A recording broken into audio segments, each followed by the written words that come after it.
Hi again, Luke here. Welcome to the first video in this video series on setting up your list within Aweber. So to give you a brief overview, what we'll be doing is that there are a few processes to setting up a campaign in Aweber, so we need to link them all together.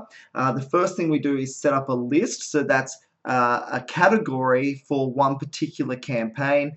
So depending on your business will depend on what this might be, but for instance, for me, that might be a lead generating campaign based around promoting one particular product.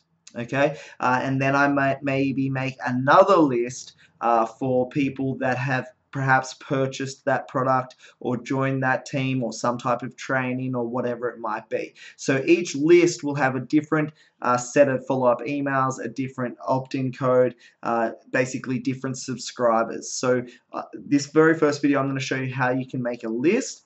Then I'll show you how you can create the opt-in form to get the subscribers, and then the follow-up emails that they will receive automatically to that one particular list.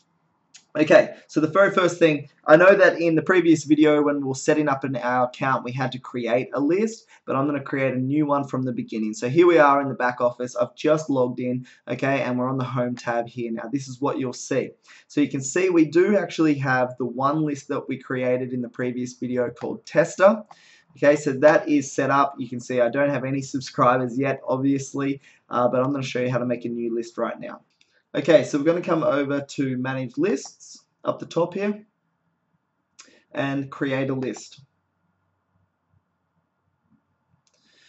Okay, so we'll be going through basically the same process again. This will show your name, your company website, if you'd like to enter that, your address. Now, all of this will be displayed at the bottom of your email, so just keep that in mind.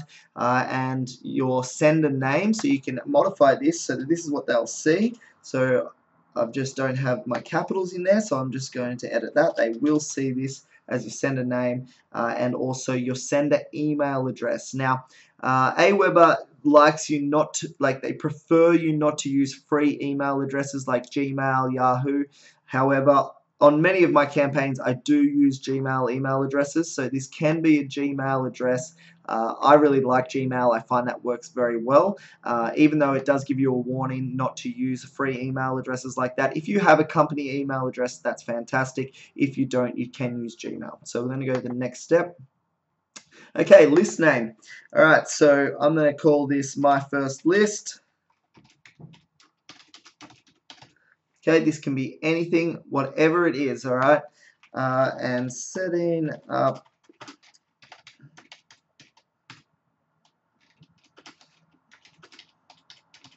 alright, so your list description might be honestly, it could be anything, okay? Finding the best shampoo online, how to lose weight quickly, whatever it might be, okay? And we're going to click on next step.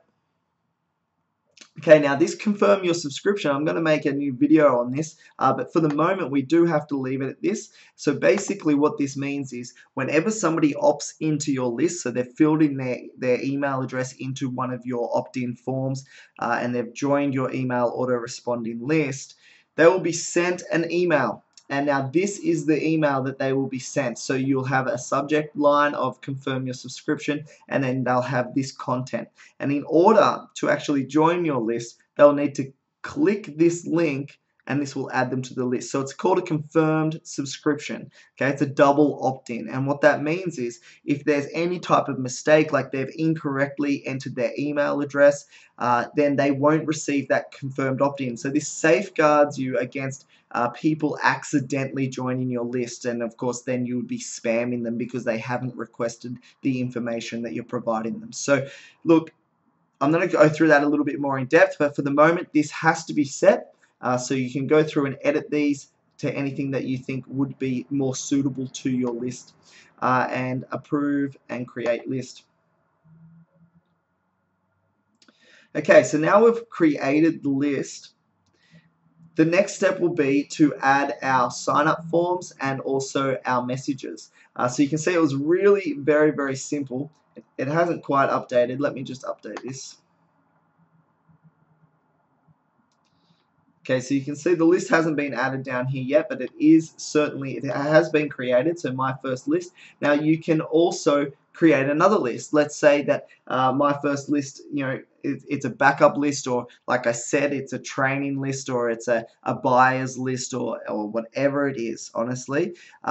You can just go through that exact same process. So come up here to manage lists, go through, create a new list, okay, and you can create a brand new list. Now if we go back and we just start with this list, you can see that we can edit it here, okay, or if we go home, we can select the list from up the top here. So my first list, let's say we select tester list, and then we can come down to list options and change things here as well, okay. So we can go to the list settings, and we can go through and change everything about those list settings just like as we set them up. So that's all for this video. In the next video, we're going to go through the process of actually creating a sign up form. See you then.